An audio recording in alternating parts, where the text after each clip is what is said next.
Hey, seventh grade. Before I start, I wanted to respond to Lamara's message to me. Lamara was asking me if I had any jokes about the Norman conquest. Well, Lamara, you are in luck. I have a couple right here ready to go. And it's true, Lamara really did ask me for them. It's because Lamara actually thinks I'm funny. None of the other students do, but Lamara does. So, for Lamara, here you go. How do we know that Normans ate small portions of Spanish food? Because of the Bayou tapas tray. Get it? Bayou tapestry? Bayou tapas tray? Tapas. You guys know what that is? That joke might have gone over your heads. That's okay, though. It's still a good one. All right, here's my second one. How do we know that Harold Godwin was a hipster? Because he wanted the normies out. That one's better. All right. You're welcome, Lamara. We're going to pick up where we left off in the last video, and then we're going to transition to the Norman invasion. Lamara read ahead. That's why she was asking for those jokes. All right. So we were talking about the conflict between Gregory VII, the Pope Gregory VII, and the Holy Roman Emperor Henry IV, and how their dispute led Henry IV to be excommunicated, which means that Henry IV did not have access to the sacraments, which, of course, for a believer would be a really, really big deal, right? If you can't receive last rites or confession, for example, that would put your soul in immortal peril, right? So being excommunicated was a really, really big deal. And Henry IV is going to do whatever he can to get that excommunication lifted, right? So, yeah, Henry IV does not like being excommunicated, so try to have that excommunication rescinded, lifted. Henry IV pays a visit to his enemy, Pope Gregory VII, and basically gets on his knees and begs for forgiveness, right? And according to the story, at least, what he did is he traveled barefoot to where Pope Gregory VII was staying, and he stood outside of Pope Gregory VII's castle in the winter, barefoot, for 3 days.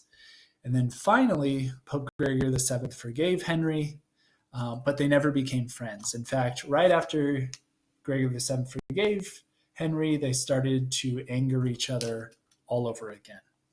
Right? So Henry later on is going to get revenge on Pope Gregory VII by marching on Rome. So he sends his military forces to Rome, and he forces Pope Gregory VII out of Rome. And then Henry IV appoints an anti-pope to take Gregory VII's place. Right? So this is a really, really big deal. They never reconciled. So this struggle between Gregory VII and Henry IV is one of many struggles between popes and rulers. This particular struggle is just the most famous one. It wasn't until the year 1122 that the Catholic Church and the Holy Roman Empire actually reach an agreement on how to divide power between the Pope and the Emperor. This agreement is called the Concordat of Worms. So the Concordat of Worms, you can see a depiction of it here. This is a medieval manuscript that shows an image of the Concordat of Worms taking place. The Concordat of Worms eases tension between popes and rulers, but it does not get rid of the conflict that exists between them. Right? And remember, the reason this conflict exists in the first place is because Charlemagne and Leo could not agree on who had authority over the other. Right? Okay, so what was the Concordat of Worms? It was an agreement that said that the church and the church alone have the authority to appoint bishops. Secular rulers like kings and nobles and queens have no power to appoint bishops at all. Only the church can appoint bishops. However, in exchange for this, these secular rulers, people like the Holy Roman Emperor, are allowed to grant fiefs to bishops and other clergy. Now, what's the big deal about granting a fief to someone? Well, you have to remember what a fief is. Right? So a fief is a land grant. It is a gift of land to someone in exchange for an oath of fealty. Right? So if I want someone to swear fealty to me, to be loyal to me, the way I would accomplish that is by granting them a fief, which is a land grant. It's a plot of land, usually a manor or a castle, and surrounding villages and farmland. Right? So it's a way to obtain a lot of power and acquire a lot of wealth is by receiving a fief. Right? But of course, it comes at a heavy price. You have to swear fealty to the person who gives you that fief. So the Concordat of Worms gives secular rulers, emperors, kings, queens, nobles, the power to grant fiefs to members of the church, to bishops and clergy in exchange for their loyalty. Right? So you have a situation now where individual members of the church, powerful members like bishops, for example, are more loyal to nobles and kings and emperors than they are to the Pope. Right? So this is why when we see a lot of these medieval disputes, we're going to see bishops taking the sides of kings over the Pope. Okay.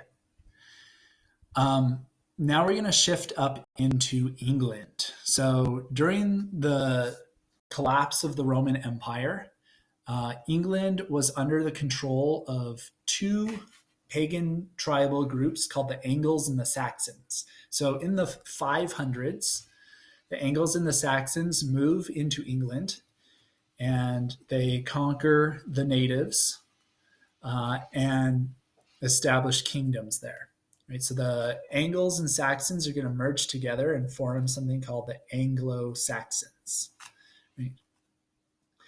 Down in France, there are people called Normans. So there's a different tribe called Normans. So the Normans are going to conquer France, and the Anglo-Saxons are going to conquer England. And these two groups are going to come to a head. They're going to have a conflict with one another that is going to result in the formation of medieval England. Okay. So the leading Norman invaders belonged to noble families called the Dukes of Normandy. So if you see the phrase Dukes of Normandy, that refers to the most powerful, the most important Norman conquerors. And the Normans grew very, very wealthy by collecting taxes from traders who crossed through their land. So the Normans, unlike the Anglo-Saxons, have a big advantage because the land that France possesses is a lot more valuable than the land that England possesses. Why? England is part of the British Isles. It is an island in the northwestern part of Europe. France, however, is right smack in the middle of the European continent. Right? So as traders and travelers are passing through France, they have to pay taxes and tolls to the Dukes of Normandy. And this helps the Dukes of Normandy become very, very powerful. As the Normans become more and more powerful, they start to look at England as a potential spot for expanding their power. Now, at the time that the Normans become interested in maybe conquering England, England was under the rule of an Anglo-Saxon king named Edward the Confessor, right? Who, interestingly enough, is actually a saint in the Catholic Church. He's a very well-known saint in the Catholic Church, right? So Edward the Confessor is the king of England, but unfortunately, he's a very weak king, and he is being controlled by a noble family, an Anglo-Saxon noble family called the Godwins. So the Godwins are using Edward the Confessor kind of as a puppet king. Edward the Confessor does not like the Godwins. And actually, he is very friendly with the Normans. Right? Now, the Normans don't mind having Edward the Confessor in charge of England, but they really, really, really don't want the Godwins to take over when Edward the Confessor dies. Right? By the way, one reason that Edward the Confessor is friendly with the Normans is because his grandfather was one of the Dukes of Normandy. Right? So he has blood ties to the Dukes of Normandy. All right, so Edward the Confessor gets really sick, and even though he was a weak king, he was a very popular king, and he makes a mistake that a lot of rulers throughout history have made, and that mistake is they were not clear about who their successor was going to be before they died, right? So if you're ever going to take over the world, keep in mind, one way to maintain power is to clearly appoint a successor before you die. You do not want to wait till you're on your deathbed in order to appoint a successor. Because if you do that, you're going to have what happened to Edward the Confessor with Harold Godwin. So Edward the Confessor dies, and Harold Godwin, the leader of the Godwin family at this time, steps forward and he says, Edward the Confessor promised the crown to me. Right? Edward the Confessor did not have a son that survived long enough to be king.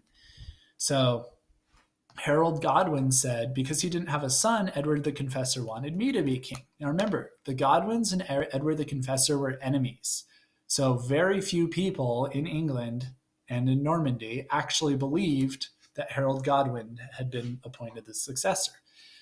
Right? So instead, the Normans didn't accept this, and a young Norman duke named William claims that he is the true king of England. He is Edward's true successor, because when William was visiting England a few years before, allegedly, William had been told by Edward that he was Edward's heir, not Harold Godwin.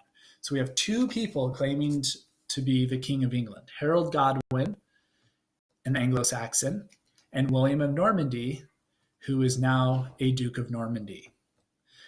Likewise, things just get more complicated from here. The King of Norway comes into the mix, and he says, no, neither one of you guys are the King of England. Edward told me that I am the King of England after he dies. So now we have a third player in the mix.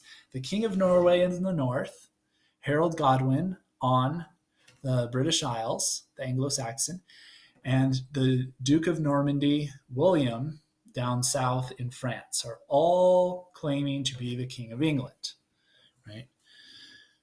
Well, because Harold Godwin was actually in England at this time, Harold Godwin just marched into Edward's palace, grabbed his crown, put it on his head, and said, I'm king now. Right? So Harold Godwin got to claim to be king first. But, of course, the King of Norway and William of Normandy were not going to put up with this. So in the year 1066, William of Normandy decides to invade southern England. So he brings soldiers across the English Channel, and he invades southern England. At the same time he's doing this, the King of Norway invades England from the north. So England's being invaded from the north and the south. Harold Godwin has to defend England in order to establish his throne. So he chooses between fighting the King of Norway and William of Normandy, and he chooses to go fight the King of Norway first. So he travels up north with his army, and he fights a really, really bloody battle against the King of Norway, and he wins.